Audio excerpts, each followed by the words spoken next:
ഏതായാലും ചില കാര്യങ്ങളൊക്കെ പലരും നോട്ട് ചെയ്തിട്ടുണ്ട്. എവിടെയാണ് അടിസ്ഥാനപരമായ കുഴപ്പമുണ്ടായത് എന്ന് കണ്ടെത്തണമെങ്കിൽ ഒരു 5-6 മാസങ്ങളെങ്കിലും എടുക്കും. ഓരോരോ സ്റ്റെപ്പുകൾ പതുക്കെ അവർ നടത്തിക്കൊണ്ട് വരികയാണ്.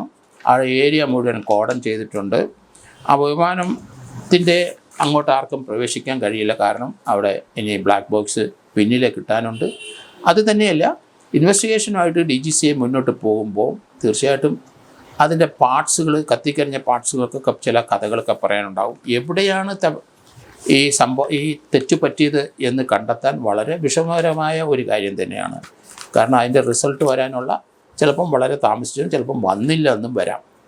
എന്താണ് സംഭവിച്ചതെന്ന് കത്തിക്കരിഞ്ഞ ഒരു വിമാനത്തിൻ്റെ മുഴുവൻ ഏരിയകളും പരിശോധിച്ച് വരുമ്പം തീർച്ചയായിട്ടും ഒരു റിസൾട്ട് എത്താനുള്ള സാധ്യത ഉണ്ട്. എങ്കിലും വളരെ ബ്ലീക്കാണ് അതിൻ്റെ റിസൾട്ട് എന്നാണ്. കാരണം എന്ത് സംഭവിച്ചു എന്നൊരു കണ്ടെത്തൽ ഇനി കത്തിക്കരിഞ്ഞ ഫ്ലൈറ്റിൽ നിന്ന് കണ്ടെത്താൻ കഴിയുമോ എന്നുള്ളതാണ്. കാരണം അതൊരു എക്സ്പ്ലോഷനോടുകൂടി പൊട്ടിത്തെറിച്ച് പീസായിപ്പോയി എല്ലാ ഭാഗങ്ങളും.